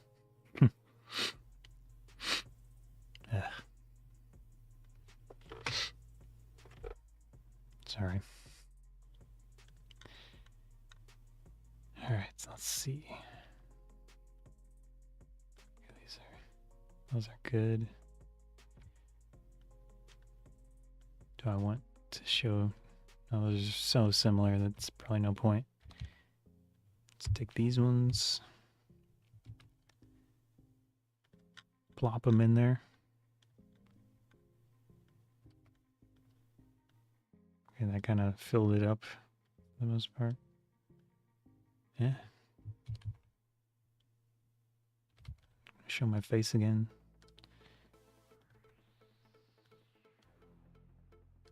Kind of like that. We'll see if it works. I enjoy this time of year for that. I think it's great for outdoor photography. I can just cover it.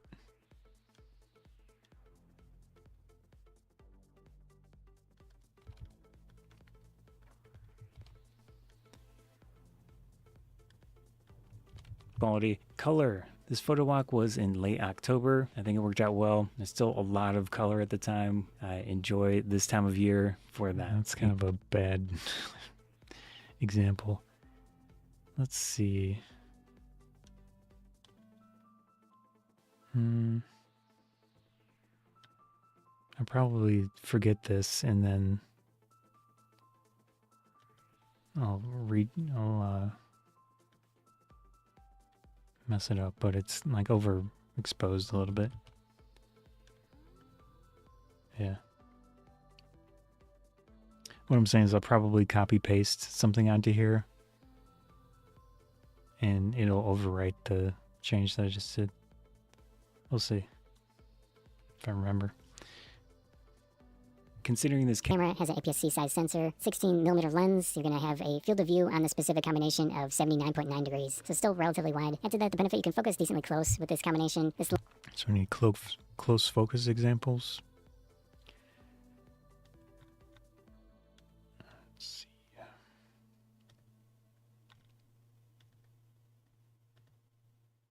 This is a good one.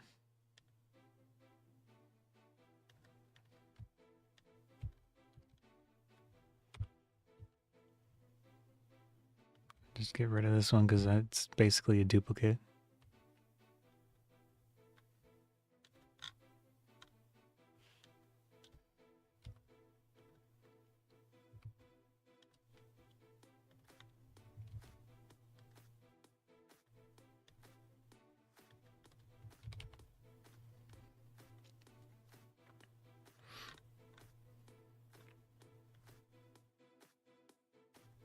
See if I can find something closer.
It's relatively close.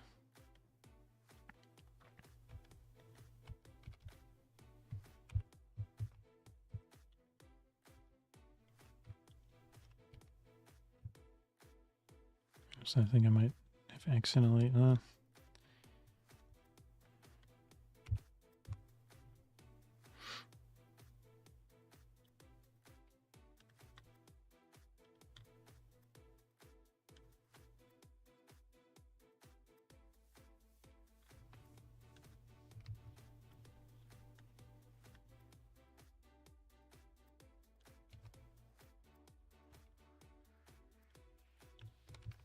All right.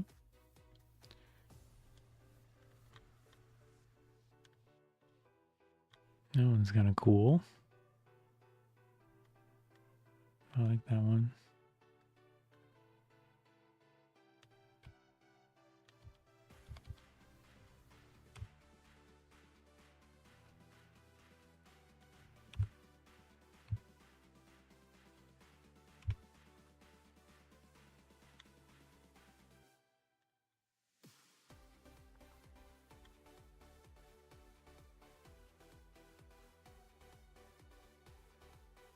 Out well. Considering this camera has an APS-C size sensor, 16mm lens, you're going to have a field of view on the specific combination of 79.9 degrees. So still relatively wide. Add to that the benefit you can focus decently.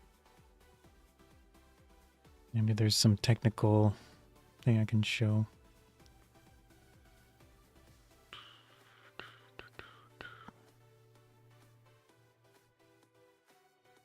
Extra.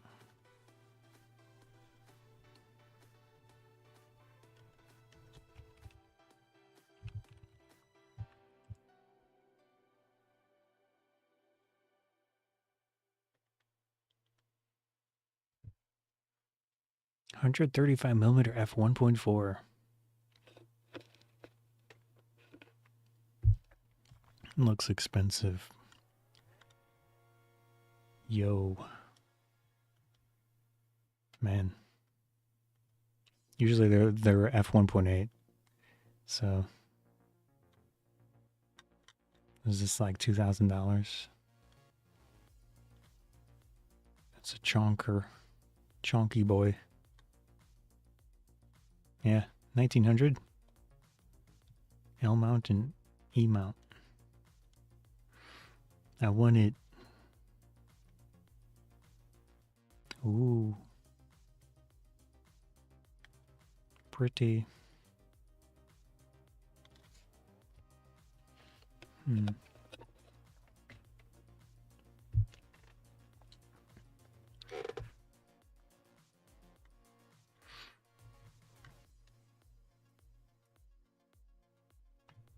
It'll be a nice lens. Portrait stuff.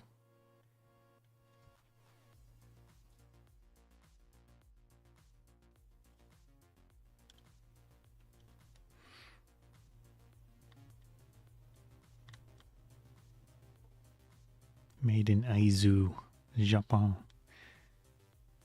Let's go to lenses. Canon EFM. This one. And then this one. Let's see if they show the rip. Switch to no face mode.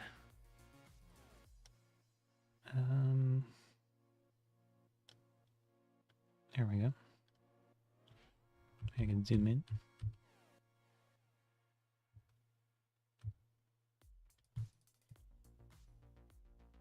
It's kind of skewed on the side, but I guess that still gets the point across.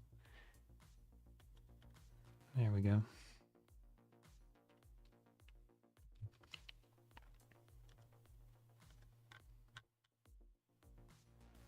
And then I can open this. That's such an...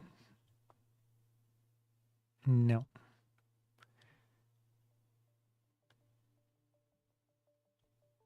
There we go.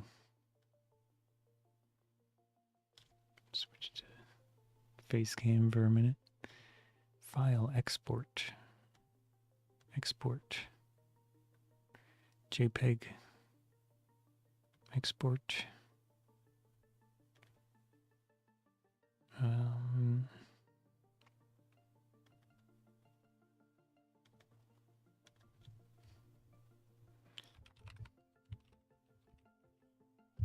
There we go.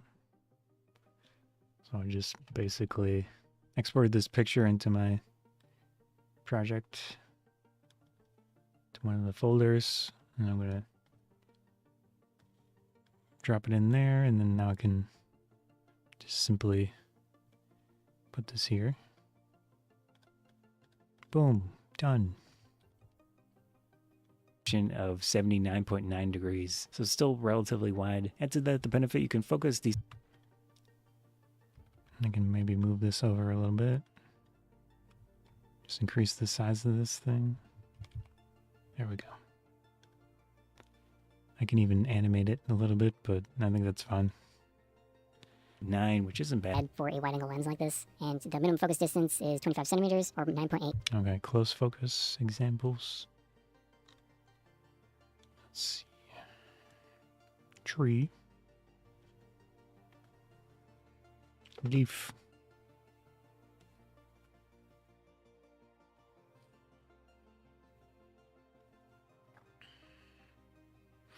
Self-portrait. Ooh, pretty. Ooh.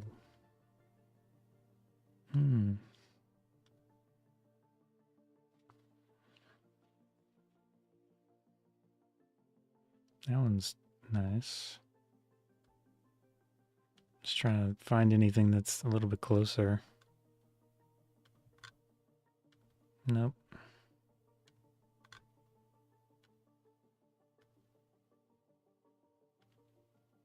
Maybe this one?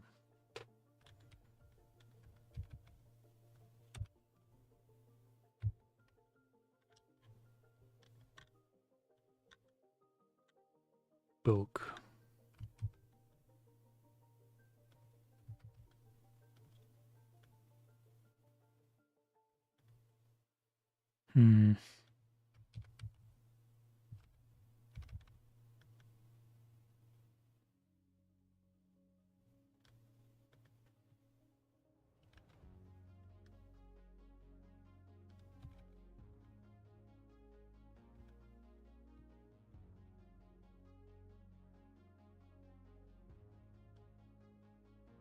Wide. Add to that the benefit you can focus decently close with this combination. This or 9.8 inches, you're still focusing decently close to the front of the lens. You've got 9. I don't like that.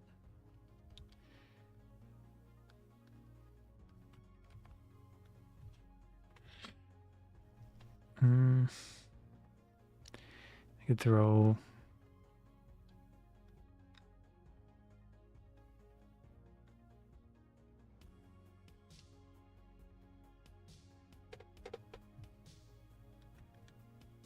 some random clip, maybe. Or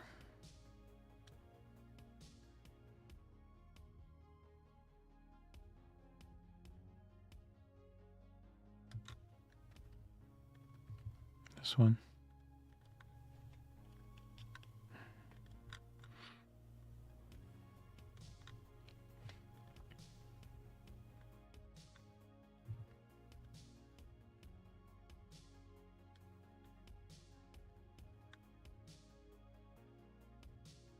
Wide. Add to the benefit you can focus decently close with this combination. This lens is pretty large, and still, you look at the minimum focus, the reproduction ratio is 1 to 9.9, which isn't bad for a.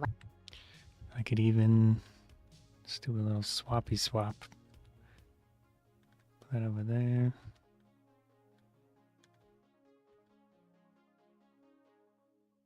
Those are about as short as I would want to make those.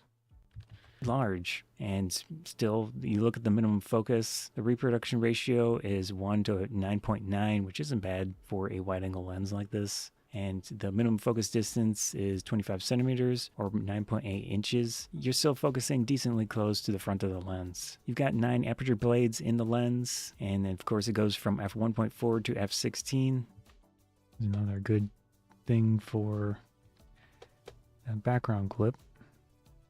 Basically the one that I just had. Yeah, this one. It's all coming together. Oops. I think it was here.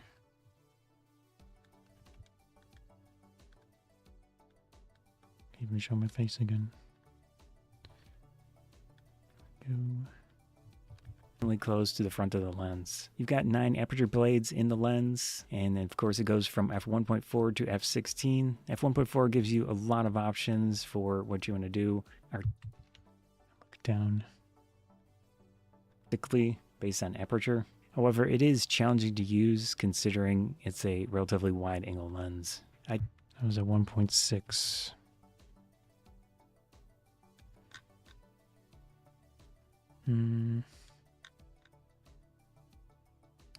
Here we go.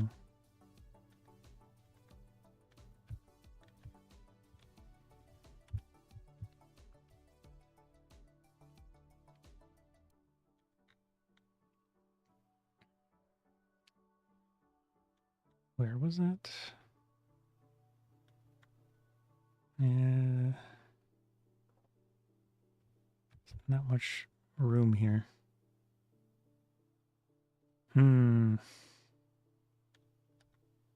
Just take this one out.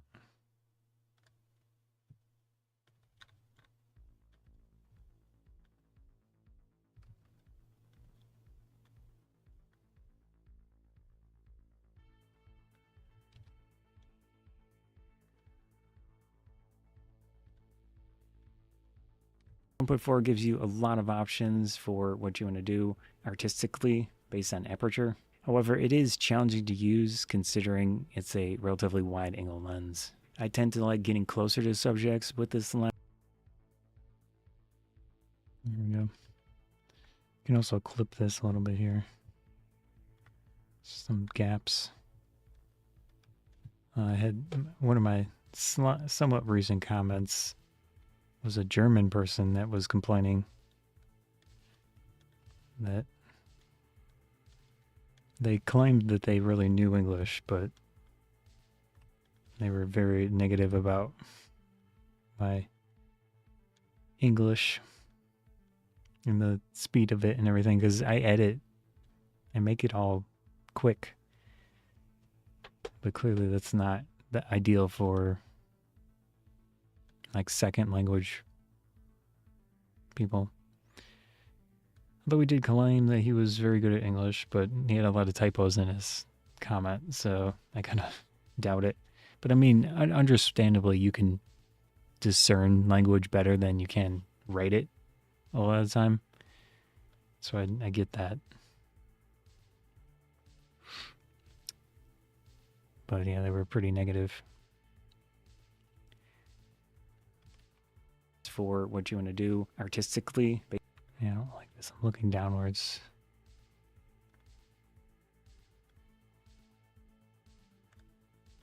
Maybe just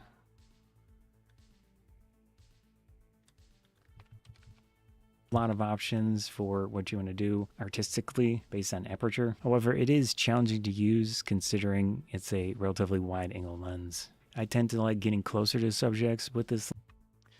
Cool. We're getting there. This massive standard landscape, versatile prime lens, simple photography, Sigma and Nikon Z. I saw a news article or something about this. Actually, maybe it was like a Reddit post of a news article complaining as well.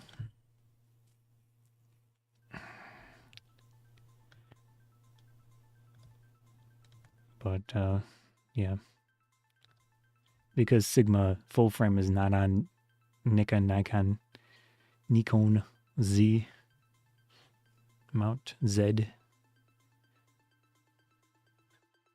I kind of want to switch camera brands just so I don't have to say it 3-4 different ways. It's weird that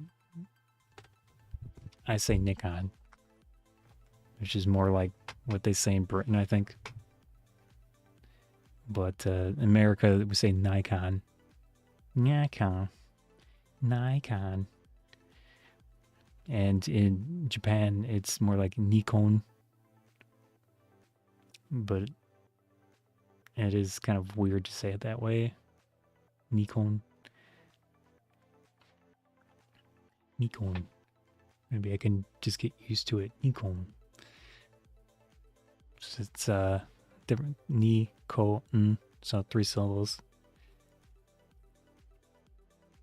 And then Z and Z has 2 different, very well-known pronunciations of Z. Obviously, I say American Z instead of Z. Like Canada and Britain and all those groups say Z. So whatever reason, that company loves picking letters and such and words that have weird multi-pronunciation things. So it's just kind of unpleasant to do videos on it just for that. I did make a video a long time ago. I eventually deleted it because I didn't consider people in... I used a term. I said Western world or something, but I didn't consider Europe and all them. And they were mad, understandably. But I eventually deleted the video because it was old, seeing the same comments over and over, complaining about it. But the whole video was talking about Nikon, and the pronunciations of the name.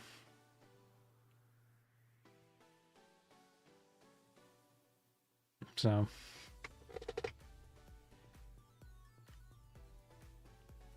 maybe I should make a new version of that and be more careful about what I say. Because the whole goal, like ultimately the goal of the video was to talk about the Japanese pronunciation. But then, you know, one thing I said just didn't get taken well. So, all right, I think I'm gonna end stream here. Try to finish this. It's just more editing.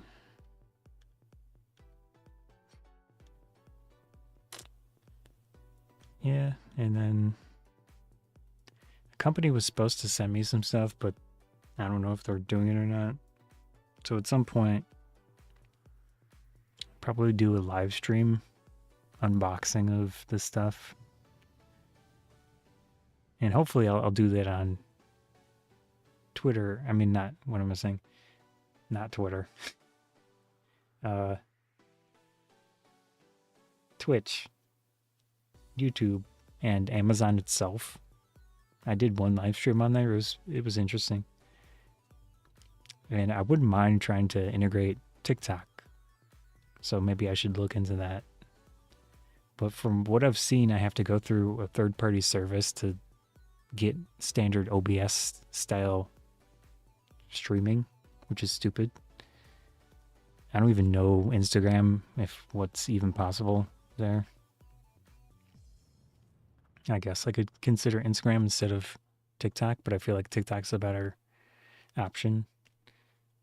Who knows? Or I could do all of them. I have 40 megabits to work with of upload. So we'll see. To start looking into that. But yeah, I'm going to try to finish this video and do whatever else after that. Gonna head out. Peace.